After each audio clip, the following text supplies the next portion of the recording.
araw mga kalahi, musta? Ngayon, gagawa tayo ng tirador. Again, bago tayo magsimula, kung first time mo sa channel ko, huwag kalimutang mag-subscribe, pindutin ang bell button, tapos mag-like at i-share mo, mag-comment ka rin. Sana magugustuhan nyo ang papapanood ko sa inyong paggawa ng tirador. Ano-ano ba ang kailangan nating mga materyales para sa paggawa ng tirador? Okay, unang-una, itong goma. Okay? So, nabibili ito sa mga tindahan. Goma. Tapos, itong Chinese garter. Okay? Para pang tali natin. Then, dapat meron kang panga. Okay? Para itong kakapitan mo. Para i-tali dito yung goma. At dapat meron ka nito. Okay? So, noong unang panahon, yung dila-dila ng sapatos namin, yun ang pinuputol namin. Subalit dapat ang ganito nyo, ito yung kumakapit sa bato, dapat ay leather. Okay? Para hindi masira. Maliban dito, yan ko parang ganitong maliliit na bagay, kasi mamaya ipapakita ko sa inyo kung ano ang gamit nito. Okay? Yung panga, okay, makukuha natin yan sa mga tabi-tabi sa mga baryo. Pipili lang tayo, pipili ka kung anong kahoy dapat maganda, kung bayabas nga o basta yung mga kahoy na mga matitigas. Huwag lang yung natin na malambot kasi baka mabali. Okay? So, tara na. Kuha muna tayo ng panga sa tabi-tabi dun. Eto na. Nangunguha tayo ng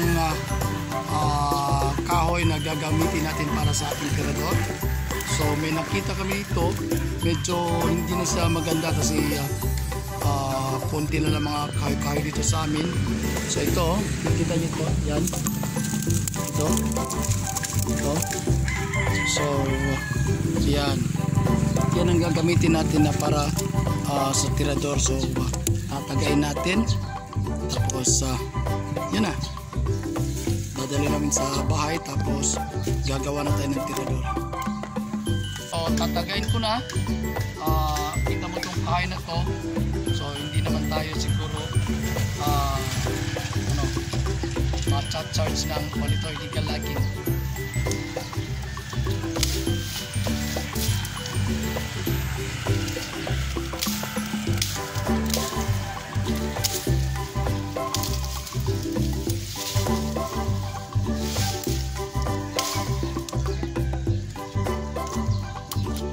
So, ito na.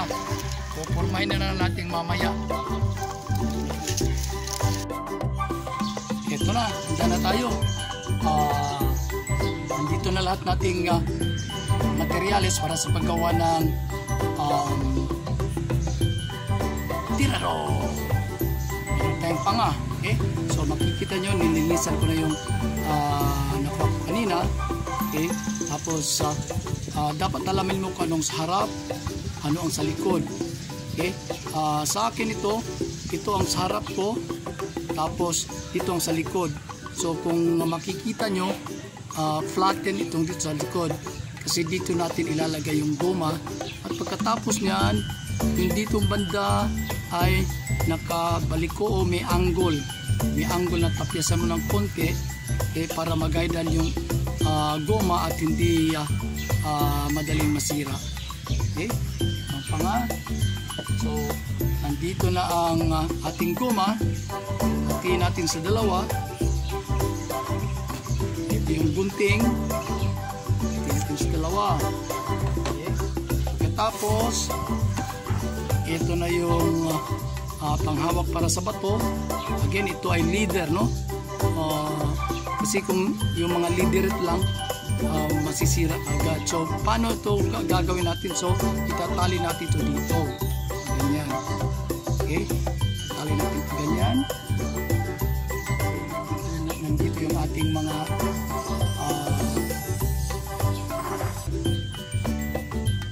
Chinese garter na goma. Tali.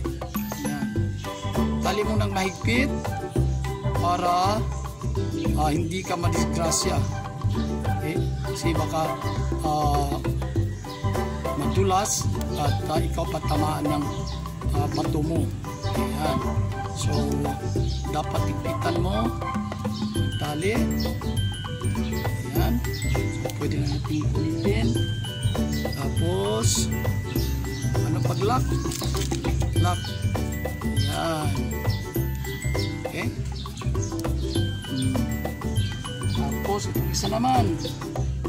Itong isa. Ito. I-overlap mo dito sa itaas. Diyan. Okay, tapos tupuin mo pa paloob. Tapos tali. Okay, ipitan mo ha. Ipitan yung mga bata.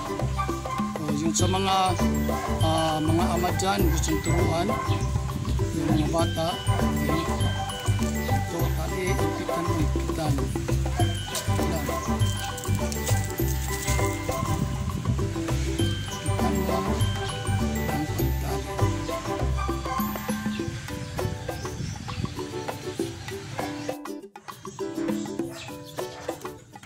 Okay, tapos ilak mo na.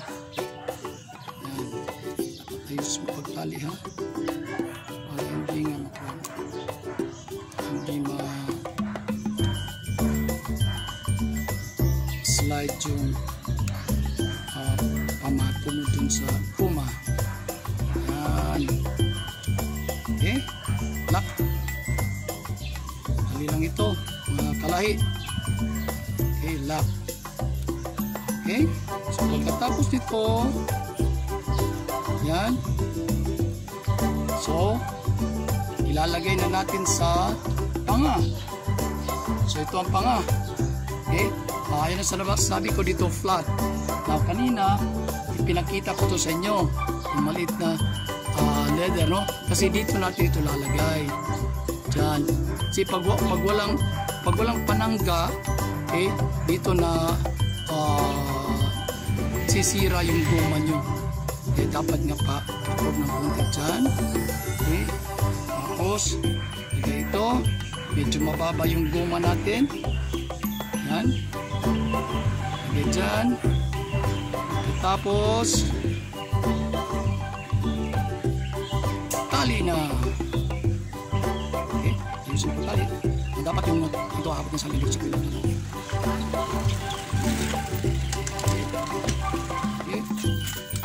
Ayusin ko tali.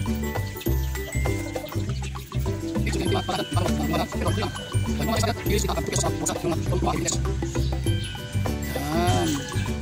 Na. Okay. Silak natin.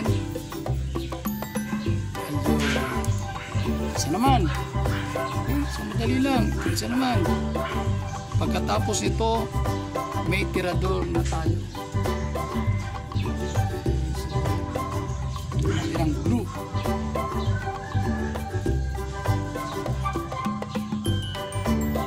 So isukat mo na dapat balance yan, kapareha, para yan, dapat din ito balance. Okay, para pag inat mo mamaya yan, diretso ang tama ng okay, so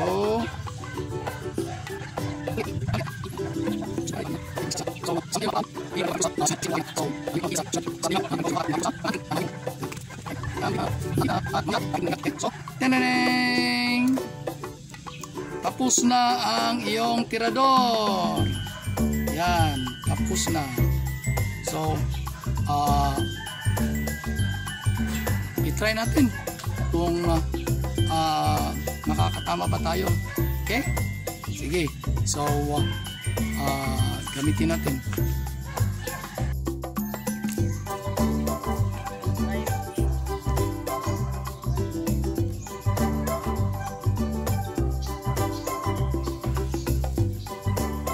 Yan. Ang batang 20s, hindi makatama.